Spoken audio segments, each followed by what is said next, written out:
I'll pick this one. Okay, right here? Mm-hmm. Okay, cut the deck right there. Take a look at your card. Don't tell me what it is. There's no video monitors right here, so I don't know. I'm going to set it right back in the middle, okay? And tell you what, you hold on to that. I don't want to. Look, the biggest podcast where you can learn them lessons. Line for line where you can learn from different sections. Made it out the mud, come tell your story, blessings. Never know who listening, never know who stressing. Devon gave you a voice, come speak your honest truth. Line for line, go bar for bar, it's up to you. Wanna talk sports, gov, and politics? Wanna talk about where you from and your accomplishments? The Line for Line is really where you need to be. A platform that's really made for folks like you and me. You can find it all no matter what you seek. Whether you calling or you listening, tune in every week. All right. We are back on Line for Line. We are back on Kenosha's most watched podcast. I have a great fellow in the building today, like almost a celebrity, almost a whole celebrity. I'm telling you got to get out. I have Nathan Tricky Allen in the building today. How are you, sir? I've never been better. Yeah? Tell me something new, sir. It feels a little bit back to normal. I've been doing shows Wednesday night, Thursday night, Friday night, tonight. Yeah, it feels good to be back on the road and doing the thing that I, making people laugh and go ew or whatever. Yeah, I do. Yeah. What's your favorite part of being back out now that COVID has definitely loosened its restrictions? The honest answer, the money. The money. It's way better than a day job. Yeah. Can you just for those at home, obviously I'm just getting into that lane of where I'm making money off of doing what I do. Not that I do it just for the money. Yeah, of course. But can you just tell us a little bit of what it was like, for COVID to affect your money and for your shows? I was when 2020 started, I was on track to have the best year I've ever had for live performance income, and then it just shut down in like March. It actually started a little bit earlier than that for me. It started shutting down in about February because I had a lot of corporate events booked, and they saw this stuff coming down the pike, and they started preemptively shutting down their events. And I'm like, oh, that's not good. And then all the mandatory shutdowns happened, and I'm like, oh no! But it's just going to be 2 weeks, right? And then it's just going to be another 2 weeks, right? Yeah. So there was a little bit of hope, and then after a couple of months in, I realized this ain't going to come back anytime soon. So I picked up drinking as a really interesting hobby, and went and got a day job. Yeah. Which I actually enjoy. It's powder coating and custom wheel repair. Yeah, I see a lot of your Snapchats and a lot of your Facebook stories of you just being in there down and dirty, Yeah, right now, powder coating in Collins, Iowa. Yeah. We do some good work, don't we? Yeah. What was your initial thought of, I have to get a day job now, Tell us a little bit about that. To run out. Yeah. and there was no sign of any uptick with the gigs coming back anytime soon. So I'm just like, screw it, Yeah. I like doing dirty shop stuff anyway and playing with tools. And it was a friend of mine that has the shop, and he needed help. So it just kind of worked out great. And the shop is like literally right across the street from my apartment. No way. Yeah. That's how I am with my job as well, too. Is literally right across the street. Right across the street. Yeah. So what was it? What was his thought process of bringing you in? He was just like, "Hey, man, I need your help." What was that like? Yeah. He had mentioned it, and I had helped him do a couple of things before. And he's like, "I think we really need like another full-time guy here." And I'm like, "Pick me." And he picked me. What's your thought now that you're back to doing comedy? I still love comedy. It. He's a business owner too, so he totally gets it. And if I need time off to go travel and do I worked 1.5 days this week or something. And then I hit the road doing shows in Ankeny, Iowa, Tomahawk, Wisconsin, and then 2 nights here in Kenosha. Tomahawk, that's up north, right? Yeah. Yeah. That's where it was the Thursday night. Yeah. Beautiful place. It's right on a lake up there too.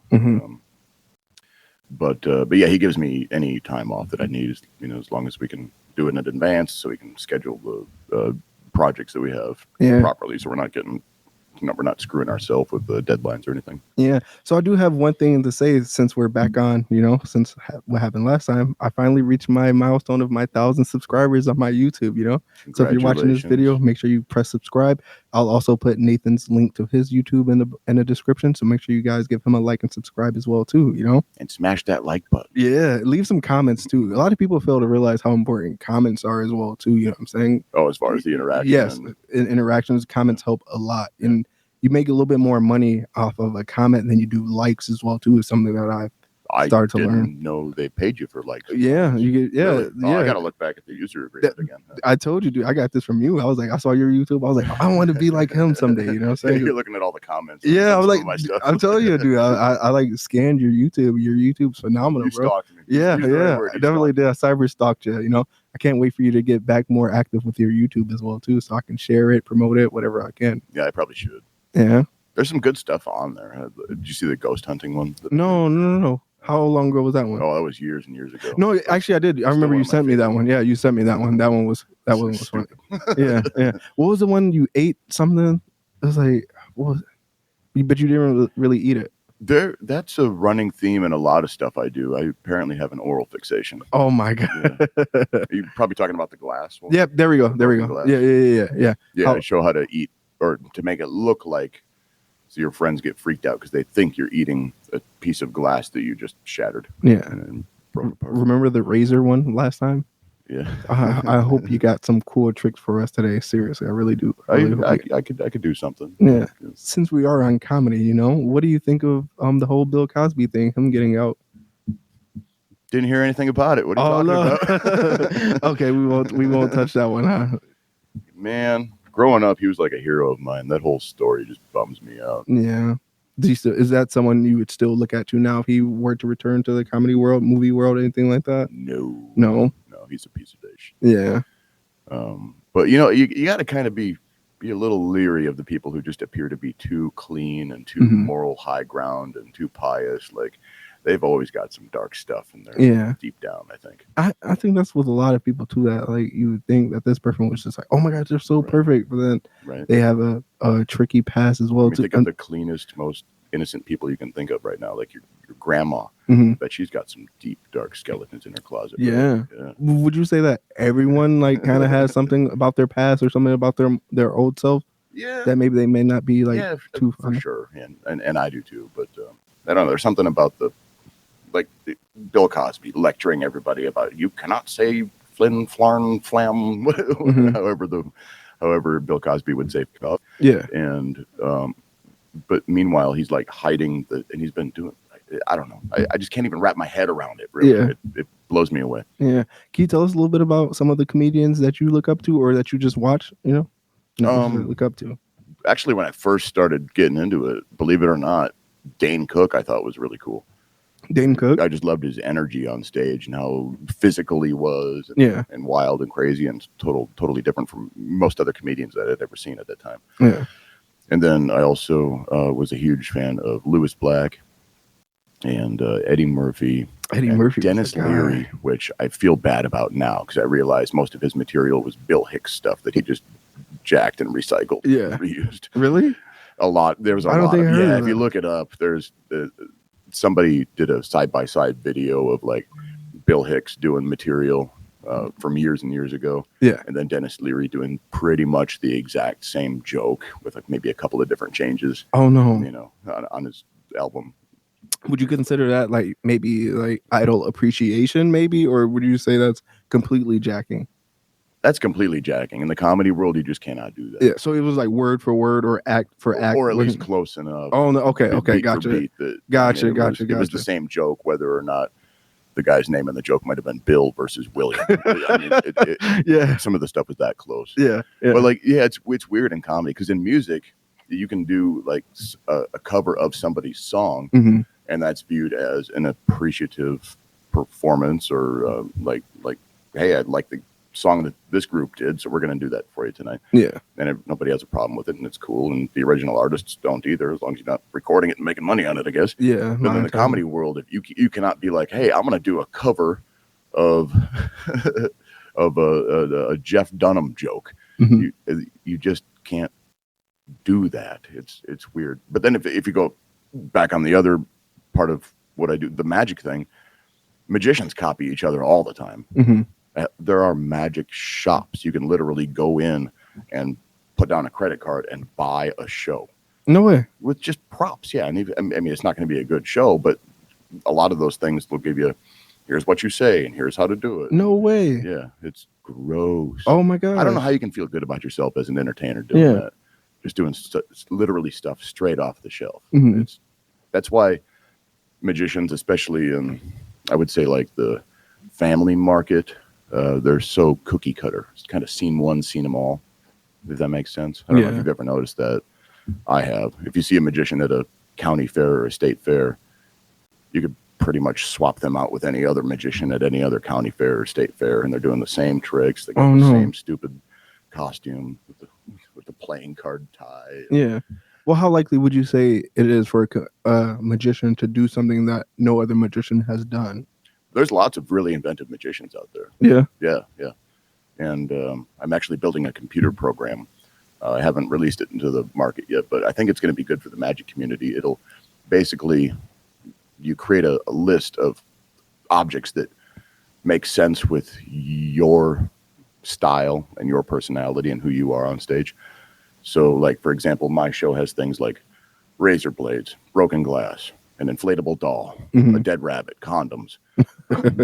That's probably not going to work for somebody who does family, birthday party, and library shows. So they're going to have, or like if there's a goth type magician, you know, he might have a vampire killing steak or whatever. What else do goth kids? Coffee, cigarettes. I don't know. Black clothes. Black clothes. Yeah. So that's choker all completely chains. Dependent on who each performer is. Mm-hmm. But then you put this list into this program that I'm working on. You click the button, it'll give you a random type of effect, like one of the basic 7 or 9 types of effects there are in magic. And then it'll choose a rough description of how to do that, like the method. And there are, you know, a certain number of tricks, and there's a certain number of ways to do each trick. Yeah. A million variants for each one of those ways. But there's only a certain number of ways. And then it'll give you an object from your personal list. So it's a brainstorming thing. So you're like, so I could do this trick with this object and do it this way, and just get your gears turning and get you into more of an inventive mindset. Oh, which I think is way better than, I mean, it's the best. I play with it sitting in the bathroom, you know. Why you take a bloop? Yeah, good idea. Screenshot. Bloop. Yeah. Another good idea. Screenshot. Yeah. Would you say like that kind of has to do with the lane as well too, like on like how big like the magician is, you know? So let's just say I'm just some 12-year-old party like magician, you know what I'm saying? Mm-hmm. Do you think they would know that I'm like biting so-and-so's magic tricks or anything like that? I don't think most audiences really matter. Yeah. Like on that level. But when you get into more of like charging tickets. Yeah, there we go. Different lane, right? Exactly. Because you have a crowd who like, wait, I know that's from such and such. You know what I'm saying? Yeah, He's a hack. You know, like just the crowd. Yeah. And why would you want to do something that everybody's probably already seen? Mm-hmm. I mean, a huge part of the magic is the surprise of not knowing what's going to happen. And, you know, you go from like the 12-year-old birthday party magicians buying stuff, then you come full circle. And now when you're David Copperfield, you can hire inventive magicians to create stuff for you. Yeah. So really, I mean, he's probably not, he's a pretty creative guy, but he's not inventing all of his stuff. You know, he's got the coin to spin, just like Britney Spears pays writers to write songs. Yeah. That was crazy that you were about to say, because I was just about to mention that. It kind of sounds like the music industry, you know what I'm saying? Because like very similar. You could take someone who can sing, you know what I'm saying? But are they good at writing songs, you know what I'm saying? And that's when you get that room of creative producers, writers, ghost writers, whatever the case may be as well too. So it's like all one and the same. And I look at that like with my podcast as well too, you know what I'm saying? I was like, sometimes I feel like I'm a musician, you know what I'm saying? Because I'm a content creator, you know what I'm saying? I gotta stay fresh, you know what I'm saying? I gotta do features with other people, you know what I'm saying? I'm working with other content creators as well too, you know? So I hate that term, content creator. No, why? What's wrong with that? Call yourself an artist. Yeah, no way. Why not? As a podcaster, I could call myself an artist? Sounds cockier. Oh my gosh, really? I didn't think of it like that. Call myself an artist. Devon the artiste. Well, if you look at it, like it kind of is like an art. It is art, you know what I'm saying? Especially if I get ready for a show with someone and I write down my material, you know what I'm saying? Like I'm writing my material as well too. So I mean, it kind of is artwork, you know? You're a writer and performer. Yeah. Dude, you getting my hopes all up, you know what I'm saying? Like, see, that's why I like being around you, my guy. You always like teach me new ways and just make me feel all these new confidence that I haven't had, you know? Yeah. Well, but the writer versus performer thing, though, when you were talking about like musicians having that and ghostwriters and stuff, and that's fine because like many of the most inventive magicians you've never heard of and never will. Like they're probably out there and they're working and they're creating stuff, left and right, super creative people. But it's sort of like nobody would have heard of. Well, this may be a stretch, but most people. Jim Steinman wouldn't be a household name without Meatloaf and performing Steinman's "Bad Out of Hell" songs. Yeah, But there's a whole bunch of magicians that do that same stuff. They create and write and customize stuff for other guys. Yeah, which is a fun little lane. Yeah. Do you think a lot of it? Well, not a lot of it, but some of it has to do with just spotlight. Like some people just don't like the spotlight, or we're not made for the spotlight.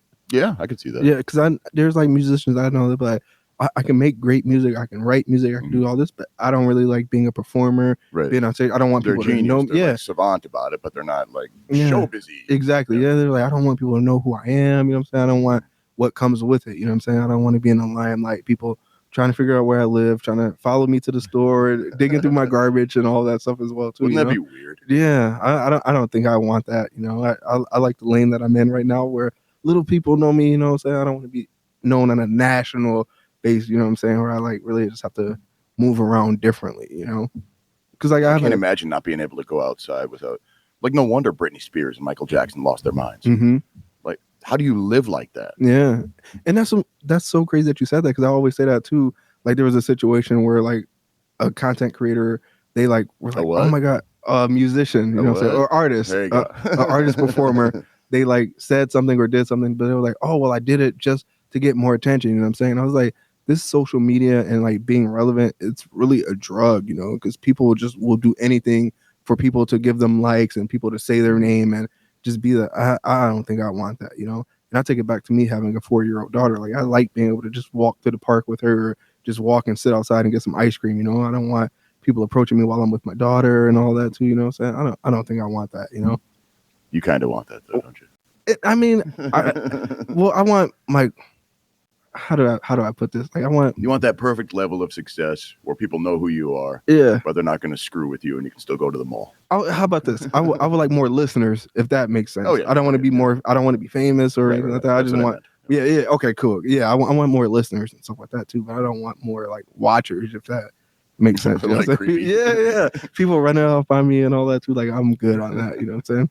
So what can we expect for you going forward now that COVID has like taking a dump now? Well, hopefully there's those variants, that are still have me a little sketched out about. I'm not putting any real time or effort or money into marketing, booking shows down the road yet, because I'm just a little paranoid that whatever variant is going to happen is going to result in another shutdown. I can see that coming. It's probably just super paranoid on my part, but I would rather just not deal with 2020 again, and all the reschedules and cancelings and here's your deposit back. Yeah. Oh no. Must be the worst feeling ever, huh? Yeah. Well, it's fair. I mean, if we weren't able to do the show, why would I keep their money? Yeah. But a lot of them did reschedule or are planning to, so they just nice. Hold on to the down payment and we'll figure it out later. Oh my god. I can't wait till that's me, because I want to start being able to do live podcasts like how we're doing right now. Maybe have like a nice little audience. I wish I had my phone on. I can like record like how there's like in a nice little room. Like you can just record it like, right now. Oh my gosh. Like on there. But like, hold on, give me 1 second. Let me restart that. We're not live right? Yeah, we're not live, right? But like I wish I could be live right now and have us like where we're in a room like this, you know what I'm saying? People are paying to come see me and the guests, you know what I'm saying? And do stuff like that. I feel like that once I reach that, I feel like that's all the success I would want right there. Just being able to go different places and people like, hey, we want to go watch this podcast live, and that's all I want. You know that's really my only goals. Yeah, I want to work regularly and be successful and comfortable, obviously, but I don't want fame at all. I just want to be able to go to rooms like this, sell the place.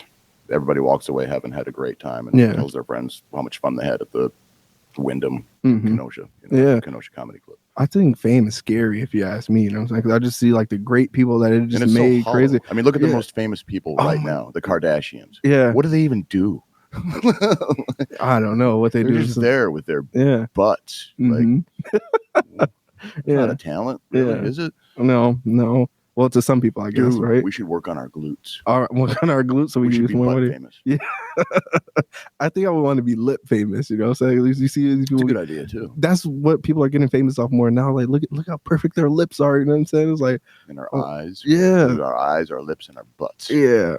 Man, we got plans. Yeah, the superficial fame stardom right there. You know what I'm saying? I don't know, but back to that. Like, look at all the people that we saw just go crazy, like off of like being too famous. You know what I'm saying? And then there's a thing called the get along gang. Have you ever heard of that? No. It's like if you let's say you reach a certain level, you know what I'm saying? The next person isn't going to want you to be bigger than them, you know what I'm saying? So they're going to do little things to like make sure you're not brought up like them, you know what I'm saying? And then they have people on their team who would like try to attack you as well too, just to make you be more quiet, you know what I'm saying? So you're not doing as good as them, you know what I'm saying? It's crabs in a bucket. Yeah. You've heard that, right? Yeah. Pull the next one down. And that's another thing why I don't want fame, you know? I don't want someone to say, oh, look, he's approaching me, you know what I'm saying? Let's try to kick him down, you know what I'm saying? Like while he's like trying to approach us. No, I don't want that, sir. Good. Well, this was a good chat. Yeah. I feel like this is probably a therapy session. Really? Yeah. Especially being with a celebrity like yourself, you know? Only thing we're missing is a magic trick. Not a celebrity. I went to the Lou Perrines and got a spotted cow case, and nobody even looked twice at me. Don't make that up for real. No one looked at you? You do know I'm not famous, right? You're famous to me. You know what I'm saying? You're famous to me. You're right. Magic trick. Let's go. You want to do a card trick or you want something else? Ooh. Can we do two? Yes. Yes. All right. Let's get the phone out. Yeah, I got the phone out. So you're viewing it from your viewers can see it from your point of view as if they were right here with us. Yes, sir. You probably need like one hand. Can you reach to the middle of the table? I can. Might have to stand up a little bit, adjust my mic. If you could please cut this deck into 4 piles, kind of cut it into 4 piles. Yeah, kind of close to even if you can. All right, let's see. 1 second. All right. And you said 4 piles? Yeah. All right, let's see. 1, 2, 3, 4. Perfect. All right. Am I still in frame here? You are still in frame, young man. All right. Now, let's see how we did. Beautiful. 4 cards. 1, 2, 3, 4. 1, 2, 3, 4. Now, I don't know. Are you a gambler much? No, I hate losing money. You cut to an ace of hearts. You cut to an ace of diamonds. You cut to the ace of clubs. And you cut to what? How did you? Oh, my God. I didn't do that. You did that. Oh, my. And for everybody watching, if you want to know how you can do it too, I'll show you. I'll show you how he cheats at cards. What? Yeah, clearly you did. You didn't touch them for very long, but when you did touch them, you clearly cheated. Now you're going to need the 4 aces.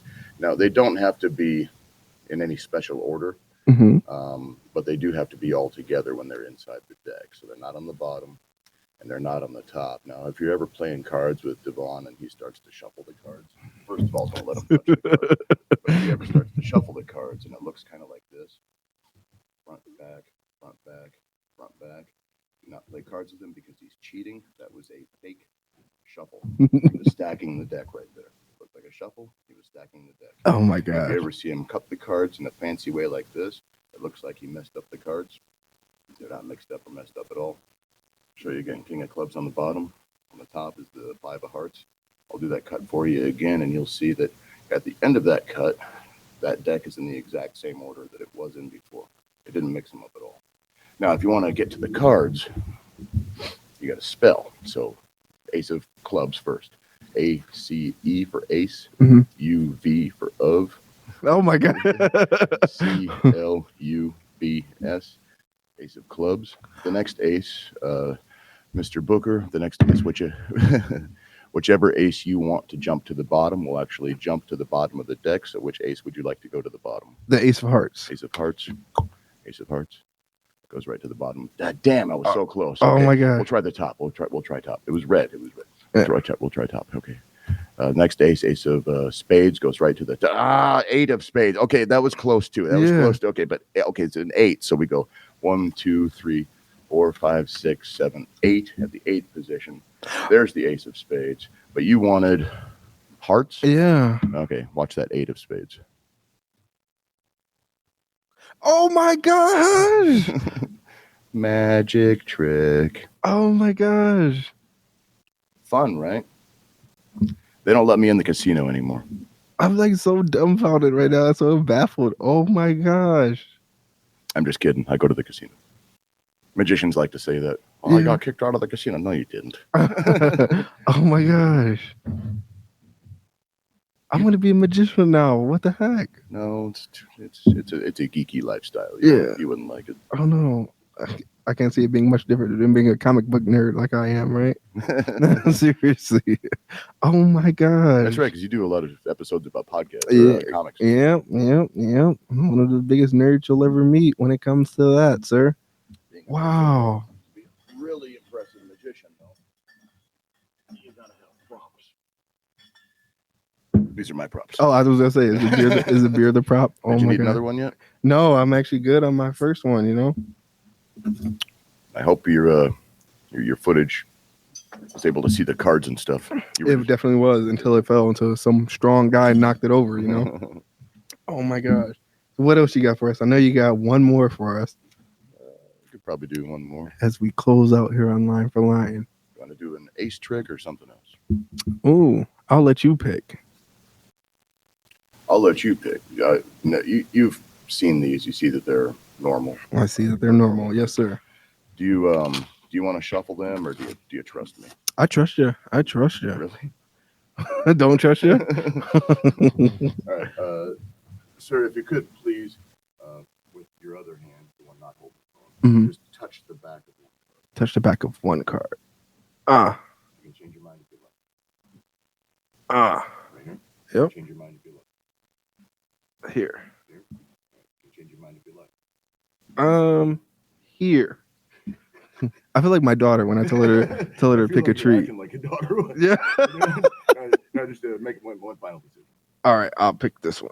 Okay. Mm-hmm. Take a look at your card. Don't tell me what it is.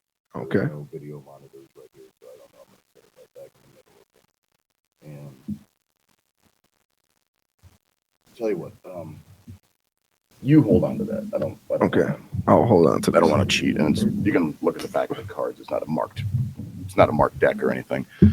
But if I were to look at you and say ace 2 3, would that mean anything to you? Ace 2 3. Yeah, don't say anything though. 4 5 6 7 8 9 10 Jack Queen King. Ace 2 3 4 5 6 7 8 9 10 Jack Queen King. Remember your card? Ace 2 3 4 5 6 7 8 9 10 Jack Queen King. Red black. Diamonds, hearts, clubs, spades. Ace 2 3 4 8 9 10 Jack Queen King. Hearts, diamonds, clubs, spades. Club spades. It's a spade. Is it a spade? Yeah. The card you looked at was a spade? No. The card that you touched and looked at? The card that I touched and looked at was not a spade. It was not a spade? No.